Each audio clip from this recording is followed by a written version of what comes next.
Delegates Lounge. Pull up a chair. I'm Alex Tarquinio, a journalist based at the United Nations here in New York City, and your MC for this podcast, featuring some of the most influential minds in the world today. Settle in for some riveting tete-a-tete, available wherever you listen to podcasts.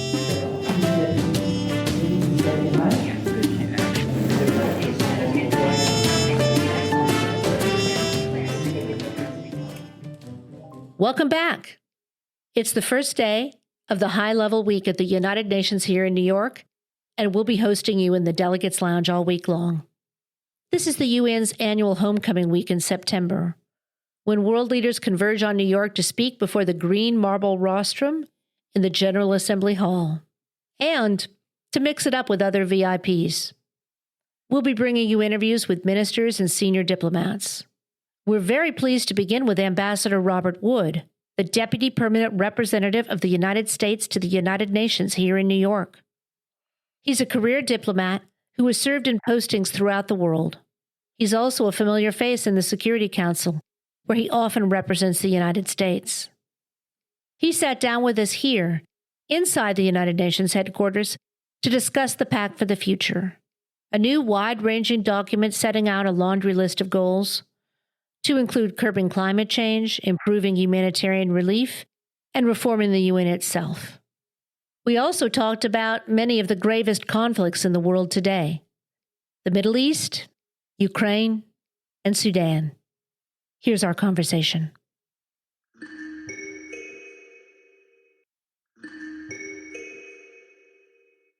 Good morning, Mr. Ambassador. Thank you so much for making time for us in the middle of a busy UN week. Thank you for having me. Thank you. I wanted to discuss the Pact of the Future, which was approved by consensus yesterday. And obviously, Security Council reform, that's a big piece of the pact. It's a very big pact, but that's something that people looked at closely. This has been discussed for decades. Does the pact and the remarks that the ambassador gave at the Council of Foreign Relations, does that move us any closer to actually achieving Security Council reform? Actually, I think it does. The pact was a big victory for the international community. These were tough negotiations. It didn't look late last week that we were going to actually get an agreed text. The text was agreed. This will have a big impact in terms of revitalizing the international system. Everything from arms control to you name the issue. You're going to see, I think, a fundamental recommitment to how we accomplish our objectives in the international system. It gives a big boost to the Sustainable Development Goals, and I think it will drive us toward a much better execution of the SDGs. So it was a big day for the international community. Ambassador Thomas Greenfield's speech that she gave at the CFR about Security Council reform, as you said, Security Council reform is a key element of the Pact. But I think it demonstrates America's commitment to making sure that the Security Council going forward is fit for purpose. There's been a lot of criticism, as you know, about the Security Council not being able to live up to its obligations and responsibilities. And I do think that this initiative, which would that would allow for 2 permanent seats for Africa, 1 rotating non-permanent seat for small island developing states, and our commitment to trying to bring about the Security Council reform through the intergovernmental negotiations process through a text is a real sign, a real signal that we are sending is that it's time for reform. The Council no longer, in the minds of many, is a useful mechanism. We fundamentally disagree with that, of course, but we think now this is an opportunity to reshape the Council in a way that makes it more credible, legitimate, and effective in the eyes of the international community. I wanted to ask you a little more about the Pact for the Future. It's a very broad document, covers a lot of themes, trod some familiar ground. It talks about existing humanitarian law, and yet it was very challenging to get it passed. There were some objections to, for example, sections on climate change.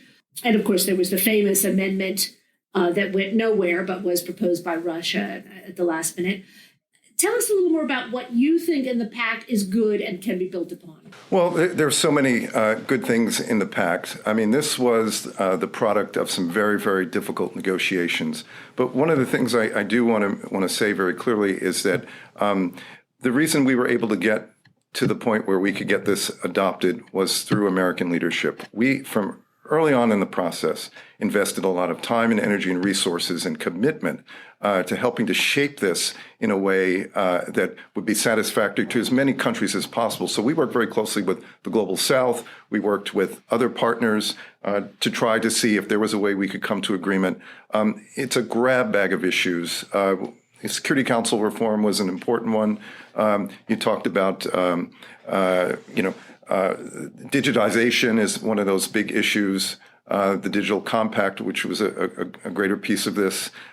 There's so many pieces in here, and I think when we got to a critical point late last week where there was, the Russian amendment, we were encouraging countries to put pressure on Russia, and they were doing this as well to make sure that we could get to a place where this could be adopted. It was very difficult. The negotiations, as you mentioned, were quite contentious, but we worked very hard and went into overdrive to do what we could.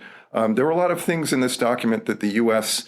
Felt very uncomfortable with, but at the end of the day, we felt it was important to see this adopted, because this Pact for the Future is going to revitalize the international system.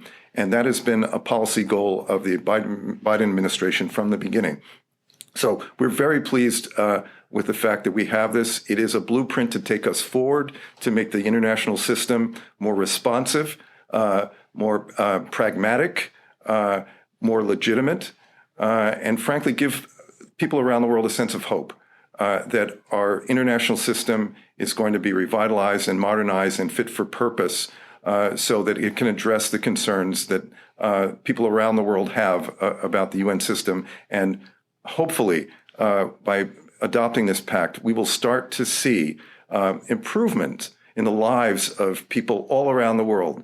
The average person on the street, whether it's in Amsterdam or Algiers, to see the world become a better place through this pact. Now, I'm not going to kid you that this is something that's going to happen right away. But again, this is, I think, the blueprint for moving forward. And it wasn't easy to get to, but I think the international community should be very proud that we were able to adopt this document. Could you give one or two quick examples on how, or even just an example on how the average man or woman on the street might? I mean, there's so much in there. There's AI, emergency response, maybe some things that were discussed in the negotiations about how this could impact real people's lives. Oh, well, I think, for one, the climate issue that you raised, climate was a key element of this pact. And we do hope that this will energize climate negotiations. I think there's a lot of momentum coming out of, there will be a lot of momentum coming out of High Level Week. And the fact that we were able to adopt this pact, I think it shows the average person on the street anywhere in the world that the UN understands that climate is a big, big crisis, and we're committed to doing something about it. Again, the pact is a great blueprint for moving forward. And I do think at some point we'll start to see some improvement in terms of being able to address the consequences from climate change. So there's a lot there, a lot to do. But I do think, once again, that the fact that we were able to adopt this pact, it's a big deal. Well, some diplomats say that the climate was the one area that some countries did try really to water down, primarily petrostates. But you think there's enough in the pact, even after those negotiations, to build on? I do indeed. I do indeed. And I think given the climate crisis that we're facing, there was no doubt there had to be compromise. There's no question about it. This was a difficult negotiation overall, but the climate language as well. But I think we're in a good place. And again, this pact will, I think, re-energize future negotiations on the climate, because it's clear that we have to do something for future generations. And I think the pact will help us move forward in that direction. I did want to we have a busy program, obviously, this week. at the UN. I wanted to turn, though, to the big news of today, which is that it does appear the Middle East conflict has been widening from being primarily in Gaza to including Lebanon. What can the U.S. do as arguably Israel's closest ally, and with all the negotiations that Secretary Blinken has been doing, what more can the U.S. do to keep this from becoming a widening conflict? Well, we're doing a lot. We're very concerned about the escalation of tensions in the region. We're very, very concerned about it. But the President, Secretary of State, National Security Advisor, Amos Hochstein, who is our lead negotiator in dealing with the Lebanon crisis, everybody is working extremely hard to try to do what we can to reach a diplomatic solution that will allow for Israelis and Lebanese on both sides of the blue line to be able to return to their homes safely and securely. Look, this is not easy. We're doing everything we can diplomatically, talking to all the parties, and we think that that is the best way for us to bring about some calm in the region, particularly in Lebanon right now and in Israel, is to try to get this diplomatic solution. So we'll continue to work that because we must. The situation, we don't want to see it escalate into a much broader regional war. So the next few days are going to be, of course, critically important. There will be a lot of discussions during high-level week about how we can help the region recover from what's been happening, but also to do what we can to make sure that this back and forth across the blue line doesn't develop into something much greater and much more dangerous. Sudan. This is a conflict that many people feel has been somewhat ignored. Obviously, there are many conflicts around the world that require more attention, but in Sudan, it's threatening to become a bigger conflict, and also there is a concern about potential famine, according to the UN. There are a couple of events this week on Sudan, but some people do feel the UN could do more. Can you tell me what more you think, particularly with the U.S. role as a permanent member of the Security Council, could be done for Sudan? Thank you for the question. This is one issue that we think the media, the diplomatic community hasn't paid enough attention to. It is a huge catastrophe, what's going on in Sudan. And Secretary Blinken will be hosting an event on Sudan here this weekend. As you said, there will be other events going on with regard to Sudan. As a Security Council member, we are trying to drive greater attention to this issue, not just with the media, but again, with our council colleagues. And it's been very challenging. There's been a lot of focus on Gaza, and rightly so, but this is, as I said, is a major humanitarian catastrophe. And we need to step up our game here in the Security Council to help address this situation. Sudanese are losing their lives. There's famine in Darfur. We have to do more. And we hope to, again, bring more attention to this issue during high-level week, because it really, with what's going on in Sudan, this is a major failure for the UN. And we are encouraging not just other members of the Security Council, but also the Secretariat to step up its efforts to do what it can to improve the situation on the ground for the Sudanese people. But you have the two belligerents, the SAF and the RSF, who seem to want to fight to the end at the expense of the Sudanese people. Ukraine's President Zelensky will be here at the UN speaking at several events, the summit, and of course the GA, but also a special meeting on Ukraine. He's also bringing his victory plan, and I know you can't evidently say too much about the administration policy before it's been announced. But is there a moral case for Ukraine being given more permissions to use weapons that have been donated to it? Look, we, as the United States, have been committed from the beginning of Russia's full invasion of Ukraine. We have said we want to be able to help Ukraine defend itself, and we've been providing it with the weapons that it needs to do so. Throughout this conflict, we have adjusted to situation on the ground in terms of the type of weaponry that's provided. We will continue to adjust and pivot where we need to. But we do think it's important that the international community this week also focus very seriously on the situation in Ukraine. And again, we will continue to look at what goes on the ground. But as we've said to the Ukrainians, and we will say this again to President Zelensky when he is here, that we are with Ukraine for as long as it takes.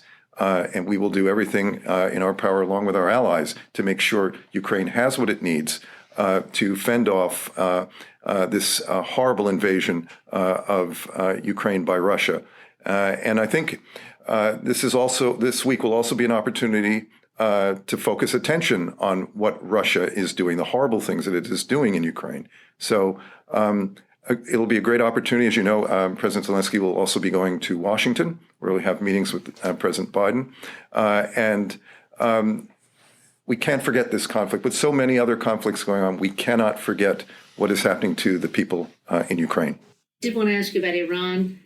Evidently, has transferred weapons to Russia to use in Ukraine. Also, since the prior U.S. administration left the agreement, Iran has greatly advanced its enrichment. What, if anything, can the U.S. do to keep Iran from getting bombed? Well, we've been very concerned not only about the developments in Iran's nuclear weapons program, but also we've been very concerned about the nefarious things that it's doing in the Middle East region. All of the bad happenings in the region can be, you see Iran's fingerprints and footprints on them. And we will continue to call out Iran for its mischievous and dangerous activities. They are at the root of the problem in what's going on in Lebanon right now. They are backing the Houthis. They are backing a number of other groups in the region. And Iran needs to be called out. And we will continue to do so. And we will continue to make the case that if Iran wants to get back in the good graces of the international community, it needs to end this type of support for these militia groups. And until then, we will continue to do our best to ostracize Iran and go from there. But it really is Iran that is the source of so much instability in the Middle East. And we want them to change course. But there's nothing in particular that can be done at the UN that could pressure on Iran? Look, I think, there will be lots of conversations going on, particularly on the margins of all of the meetings going on here this week in New York. But there's no way to talk about a number of these issues, particularly in the Middle East, without looking at what Iran is doing.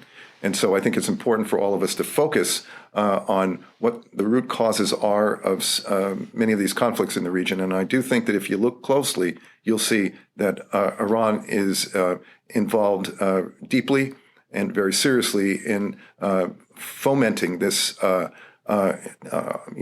these difficulties in the region. So we'll continue to see what we can do, talking to our friends and allies and others, to further isolate Iran and try to get Iran to be a more responsible player in the international community.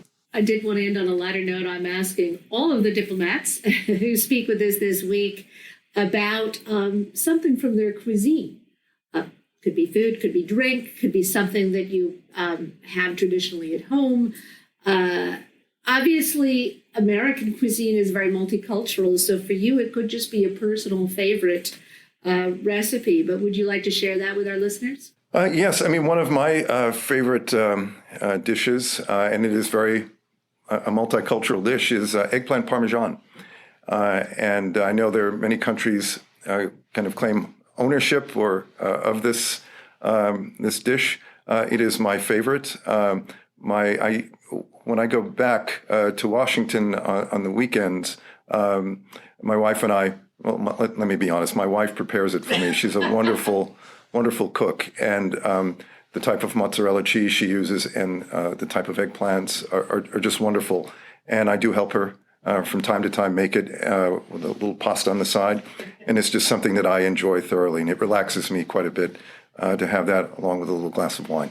Now, as we're being honest here, did your wife always like eggplant parmesan, or did she learn to cook it because it's your favorite dish? She always liked it as well. Oh, good. She did, thankfully. And what type of of wine do you drink with the eggplant parmesan? Is it red or white? Red. Red. Okay. Always red. Yes. No, but it is my favorite dish. No particular pairing recommendations? I don't want to get into that. Okay. Could cause some problems. So, but it is my favorite dish, and it is multicultural, and I enjoy it very much. Well, thank you so much for joining us today in the Delegates Lounge.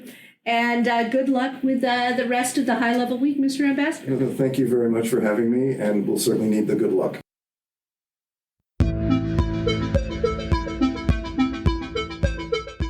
And that's it from the Delegates Lounge. We'd like to thank our esteemed guests who've graciously allowed us to share their hard-earned insights into what really matters. And then there's you, our listeners, who we hope are sufficiently edified to clamour for more of the same. Do drop in for a weekly episode on Thursday or from time to time if we're on the road for special events, in which case there'll be a bonus episode. Subscribe wherever you listen to podcasts. And if you like what you've heard, please take a moment to rate or review the show, as it helps others who share your abiding interest in world affairs to find their way to the Delegates Lounge. You can connect with us on many popular social media platforms or reach out to us directly at info@thedelegateslounge.com. We're a small team, so we can't respond to every message, but we will read them. Our show this week was written and produced by the host and by yours truly, executive producer Frank Radford. Until next time, keep calm and curious.